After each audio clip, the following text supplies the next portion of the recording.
በስመ አብ ወወልድ ወመንፈስ ቅዱስ አሐዱ አምላክ አሜን። በስመ አብ ወወልድ ወመንፈስ ቅዱስ አሐዱ አምላክ አሜን። በስመ አብ ወወልድ ወመንፈስ ቅዱስ አሐዱ አምላክ አሜን። ሰላም ሰላም ስድራሎ ለእግዚአብሔር ከመይ ትውዕሉ ከመይ ተምሲኡ ኣነ ኣምላኽ ይመስገን ሰላም እየ። ከምቲ ኣነ ሰላም ዘለኹ ሰላም ክትኮን ደሞ በዓልቲ ምልእ ተስፋ እየ። ንሎማዓንቲ ሓፃር ታሪክ ቅዱስ ኣትናቴዎስ ሊቀ ጳጳስ ዘእስክንድርያ ሒዘልኩም መፅእ ኣለኹ። ሓቢርኩም ንክትፀንሑ በትሕትና ይላው። በስመ አብ ወወልድ ወመንፈስ ቅዱስ አሐዱ አምላክ አሜን። ቅዱስ አትናቴዎስ ኣብ እስከንደርያ ብፍላይ ከዓ ኣብ ከባቢ ጡፍ ዝተባሃለት ቁሸት ካብ ሓኪም ኣቦኡን ካብ ማርያም ኣዲኡን ብዕለት 20 መስከረም 299 ዓመተ ምህረት ተወሊዱ። አትናቴዎስ ማለት ዓብይ ህይወት ዘእየመውት ጽሩይ ማይ ብርሃን ዓለም ማለት እዩ። ሐዋርያው ክበሃል ዝከኣለ ሓደ መዓልቲ ኣብ መቃብር ቅዱሳን ጴጥሮስ ወጳውሎስ ከይዱ ሰላም አለኩም ብፁዓን ሐዋርያት እናበለ ክጸልይ እንከሎ ለኪሃ ይብሉከ ሐዋርያ ዝብል ቃል ሰሚዑ ወኮኑ ኣባዊሃ ኣረማውያን ይብል ኣቦን ኣዲኡን ኣረማውያን እዮም። እቲ ዓብይ መሕመድ ንሓምበሊ ሓነፈ ሸነፈ መለከ ይወልድ። ንቅዱስ አትናቴዎስ ከዓ ዘእምነገደ ሃነፈ እዩ ዝብሎም። ንመሐመድ ወዲ ወዱ እዩ። እዚ ንመሐመድ ወዲ ኢልዎ ዘሎ ቀዳማይ ካልእ መሐመድ ደኣ እምበር እቲ ንምስላምና ዝመስረተ መሐመድ ኣይኮነን። ምክንያቱ ቅዱስ አትናቴዎስ ዝነበሮ ዓመተ ምህረት ብ299 ተወሊዱ ብ374 ከዓ ሞይቱ። መሰረት ምስልምና መሐመድ ዝነበረ ዓመተ ምህረት ከዓ ብ620 ከባቢ እዩ።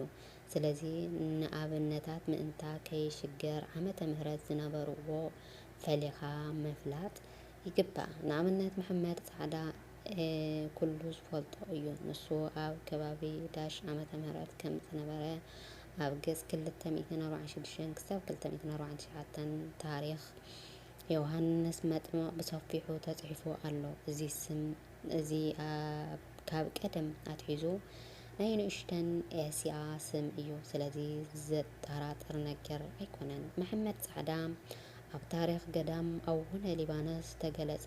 ንኣቡነ ሊባኖስ ዝቀበረ ድሓር ስሙ ብዳሽ ዝብል ተጠመቀ እዩ። ስለዚ ከዓ እዚ ኣብዚ ተጠቂሱ ዘሎ መሐመድ እቲ መሰረት ሙስልምና ዘይኮነስ ካሊእ ናይ መኪስ እዩ። ወውእቱ ረዲኡ ለእስከንድሮስ ይብሎ። ቅዱስ ለእስከንድሮስ ኣርድእቱ ኣኸቲሉ መንገዲ እናኸደ እንከሎ ደቂ እቲ ከባቢ ህፃናት ገዛ ብዛዕባ ቤተ ክርስቲያን ኣገልገልትን ይፃወቱ ነበሩ። ማለት ጳጳስ፣ ሊቀ ጳጳስ፣ ዲያቆን፣ ካህን ወዘተ እናበሉ ኣብዚ ገዛዚ ቅዱስ አትናቴዎስ ነቶም ህፃናት መስኮቶም ኣባ ክፃወቱ ፍቀደለይ ይብሎም። ንሳቶም ከዓ ኣይኸውንን እዩ፣ ምክንያቱ ንስኻ ኣረማዊ ኢኻ በልዎ። ኣሚነ ኣለኹ ኣጠምቁኒ በሎም። ናይ ፀወታ እምነት ኣእሚኖም ናይ ፀወታ ጥምቀት ኣጠሚቆም ሊቀ ጳጳስ ሸምናካ ኢሎም ኣብ መንበሩ ከፍ ኣቢሎም እናሰገዱ ቅዱስ ለእስከንድርያስ ቀው ኢሉ ክሳብ መወዳእታ ይዕዘብ እሞ እቶም ምስ ቅዱስ እስክንድርያስ ዝነበሩ ተምሃሮ እንታይ ዘይ ናይ ህፃናት ነገር እዩ፣ ካብ ቆልዓዶ ቁም ነገር ኣሎ እዩ ክንድዚ ተገዲስካ ትዕዘቦም በልዎም። ንሱ ኣይፋልኩምን እዚ ዝገብርዎ ዘለው ንመጻኢ ትንቢት እዩ። ማለት እዚ ህፃን እዚ ኣብኡ ክመውት እዩ። ሽዑ ኣዲኡ ንዓይ መሃሮ ይዕብዮን ኢላ ክትህበኒ እያ። ብድሕሪ ቀፂሉ ሊቀ ጳጳስ ክህየም እዩ በሎም። ግዚኡ ምስ በፅሐ ኣቦኡ ሞይቱ። ኣዲኡ ነዚ ህፃን የዕብዮን መሃሮን ኢላ ሃብታም ቅዱስ ለእስከንድርያስ ከዓ ኣብ ትሕቲ ሽሙ ንሱ ምስ ሞተ ቅዱስ አትናቴዎስ ሊቀ ጳጳሳት ተሸመ። ኣቐድሞ ኣቢሉ እውን ኣብ ጉባኤ ንቅንያ ብ325 ዓ.ም ቅዱስ እለእስክንድርያስ ኣብ መንበረ ቅዱስ ኣትናቴዎስ ተኸራኻራይ ናይ ኣርዮስ ኮይኖም ንኣርዮስ ፈቲዖሞ ወጊዞምዎ ሰጊጎምዎ ነበሩ። ታሪክ ቅዱስ ኣትናቴዎስ ሊቀ ጳጳስ ዘእስክንድርያ ድሕሪ ሞት ቆስጠንጢኖስ ዓብይ ቆስጠንጢኖስ ንኡሽተይ ነገስት ዓርኪ ኣርዮስ ዝኾነ ኣውሰብክያ ንጉስ ቆስጠንጢኖስ ንኡሽተን መናፍቕ ዓማጺም ደኣ እምበረ ንጉስ ከም ናይ ኦርዮስ እዩ ሓቂ በሎ። ንርኡስ ኣርዮሳዊ ስለ ዝኾነ ቀጥታ ተቐበሎ። ቆስጠንጢኖስ ንንኡሽተን ንቅዱስ ኣትናቴዎስ ኣውፂኡ ስጎጎ ን7 ዓመት ዝኣክል ኣብ ስደት ጸኒሐ። ድሕሪ 7 ዓመት ክሳብ መዓስ እየ ኣብ ስደት ክነብር? ብሰይፊ እንተሰየፈኒ ሰማዕታት ክቕበል እንተ ተኸራኸረኒ ከዓ እከራኸር፣ ናብቲ ዝገበርክዎ ሃገር እንተመለሰኒ ከዓ ኣስተምህሮ ኢለ ተመሊሱ እንተመጽአ ስለምንታይ መጺኻ በሎ።